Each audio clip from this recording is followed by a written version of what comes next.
So let us start the same, let us start practicing the drawing of the norma lateralis, the mastoid process, the external acoustic meatus, the stylomastoid process, and foramen, stylomastoid foramen between the styloid process and the mastoid process. Then the temporomandibular joint socket, the squamous portion of the temporal going into the zygomatic, the maxillary component of the zygomatic going into the frontal,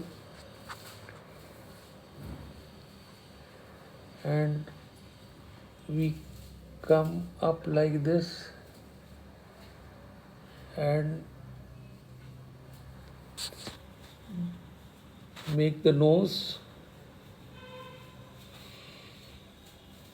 antenasal spine in the maxilla, and we have taken off the mandible, but we can make the mandible,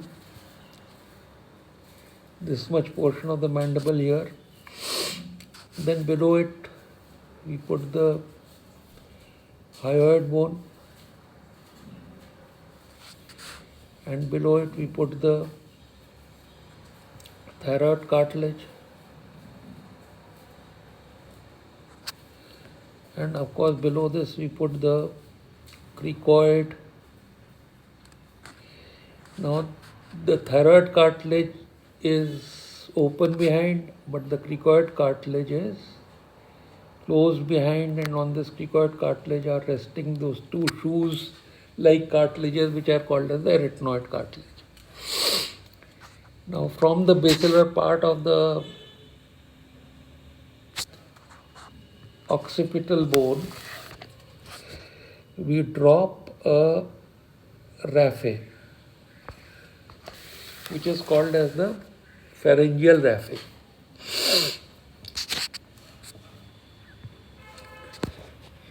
Behind the maxilla is the process, pterygoid process of the sphenoid bone, and this fissure between the pterygoid process and the maxilla is called as the pterygomaxillary fissure. Now the medial part of this pterygomaxillary fissure is formed by the L-shaped palatine bone, and therefore it is also called as the pterygopalatine fossa. What you are seeing here is the lateral wing of the pterygoid plate, and there is the medial. So there is a lateral pterygoid plate and there is a medial pterygoid plate. You can see the pterygoid humulus here and the pterygomandibular ligament here.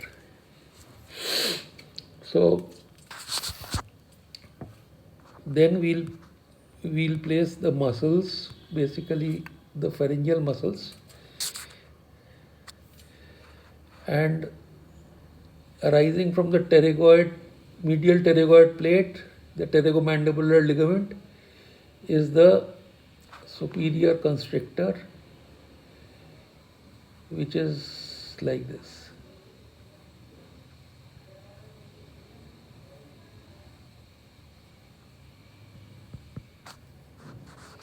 Then from the hyoid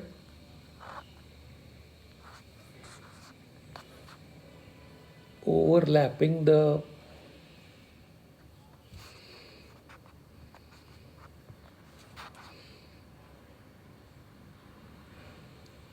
middle superior constrictor is the middle constrictor.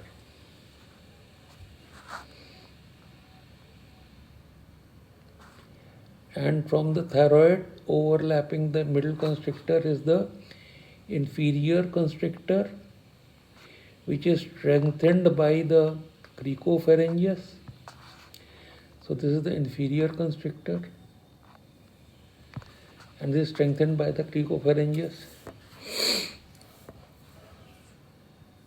So we have been able to place the pharynx. The portion of the pharynx in front of the nose is the nasopharynx, in front of the mouth is the oropharynx, and in front of the larynx is the laryngopharynx. And then after the cricopharyngeus, this converts into the esophagus and this converts into the trachea. And so this basic diagram we have drawn, and we'll now draw from the styloid process 3 muscles.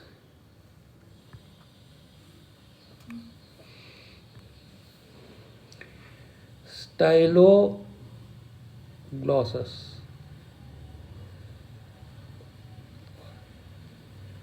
This styloglossus muscle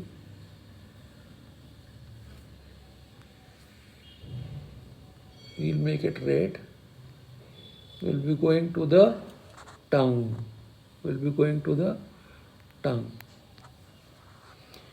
Then there is stylohyoid.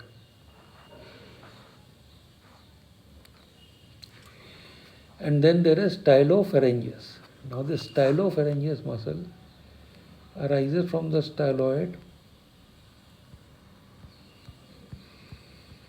passes between the middle and the superior constrictor, and is inserted onto the cornua of the thyroid cartilage. So this is the stylopharyngeus. Styloglossus, stylohyoid, stylopharyngeus.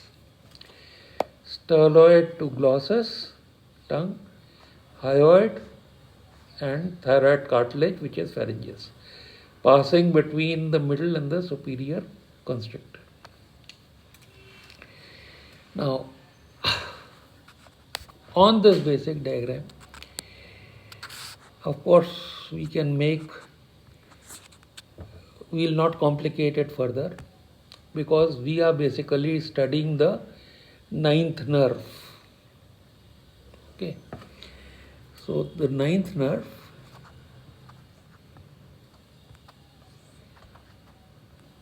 we'll make it a bit thick as possible.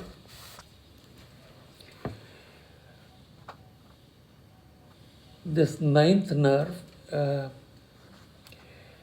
we'll have to make the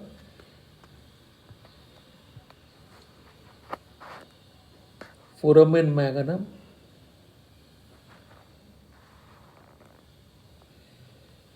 the occipital condyles where the atlas articulates, a hypoglossal canal in front and behind, anterior and posterior hypoglossal canal. Then on the side of it is the jugular foramen, and this jugular foramen has got 3 parts. From the anterior part of the jugular foramen,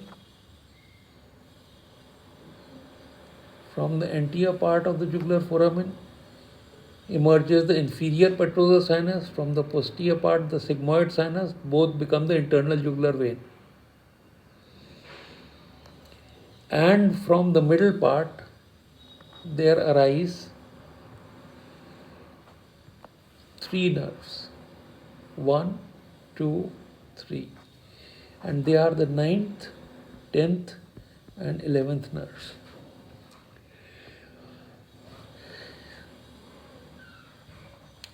Then on the outer side of the jugular foramen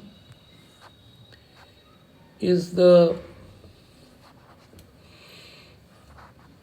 we'll rub this portion off because it may not be needed. On the outer side is the entry of the carotid canal,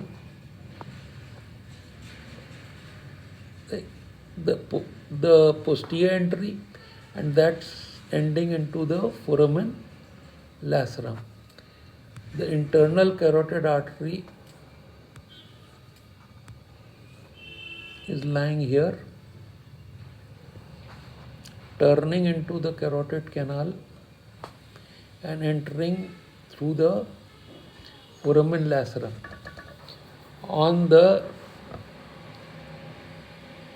in the middle cranial fossa on the side of the sphenoid, where it has a F-shaped course. Artery enters like this and turns like this. From this point it divides into the middle cerebral and anterior cerebral. But before that it also has a horizontal course. So this is the foramen lacerum,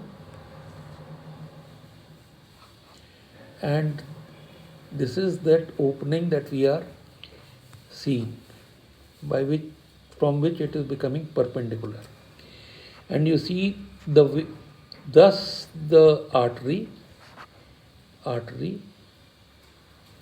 and the jugular vein have come very close, and between the internal carotid artery and jugular vein are lying these three nerves, the 9th, 10th and 11th. So we rub this off after you understood this.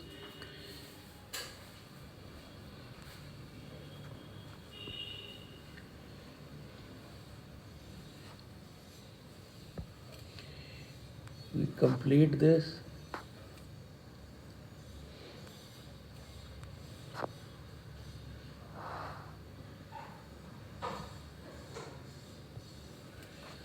And we make the artery, internal carotid artery, and the vein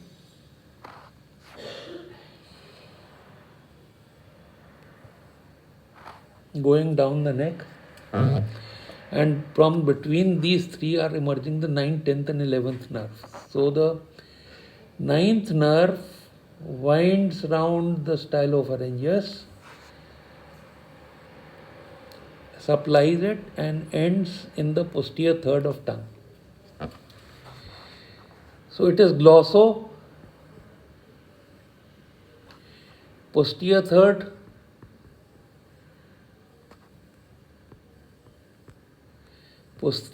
of tongue, supplying sensation and taste. The taste fibers from the glosso component of the glossopharyngeal go into a nucleus in the midbrain, which is called as the nucleus of tractus solitarius. Nucleus of tractus solitarius.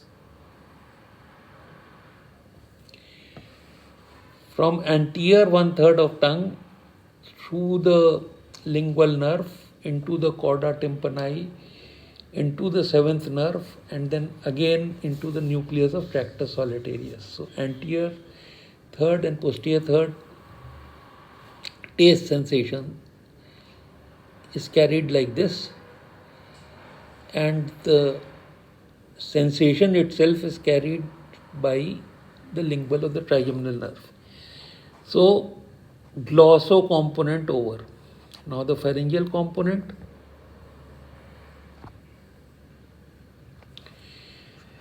The nerve winds round. And supplies the stylopharyngeus.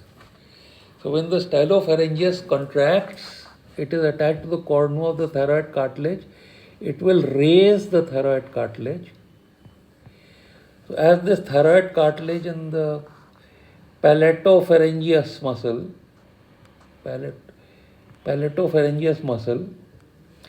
coming from the hard palate, both will raise this hyoid and thyroid cartilage, and as this rises, the epiglottis root will rise, and the epiglottis will thus shut over the larynx and protect the bolus from sliding into the larynx. So the stylopharyngeus muscle is a muscle for deglutition, and it is basically raising the thyroid cartilage. So if somebody asks you how to test the glossopharyngeal nerve, ask the person to deglutate. If the thyroid cartilage rises, then the glossopharyngeal nerve is normal. Another implied importance is that we'll place this thyroid gland here.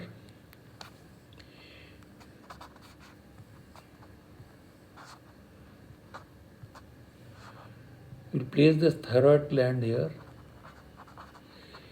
and this thyroid gland has a fascia.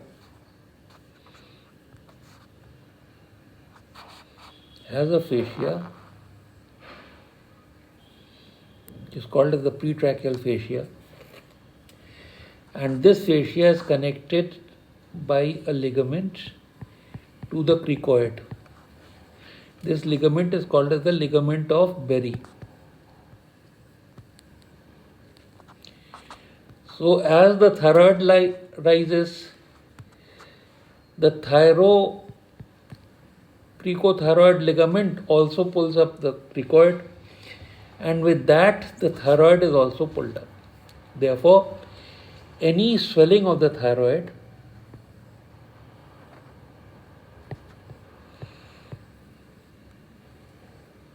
is recognized by rising up with deglutition.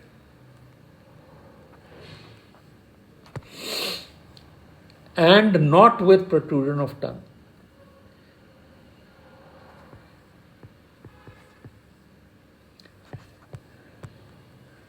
Protrusion of tongue.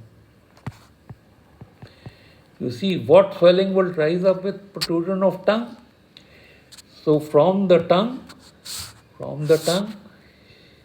there is a duct which connects to the thyroid.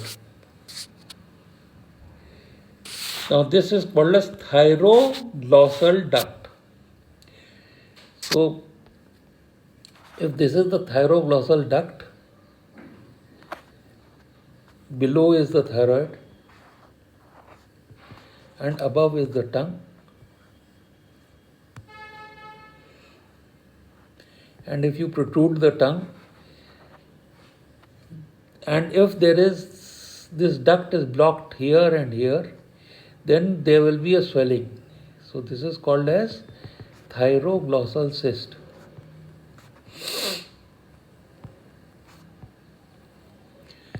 So which swelling will rise up with protrusion of tongue? Thyroglossal cyst.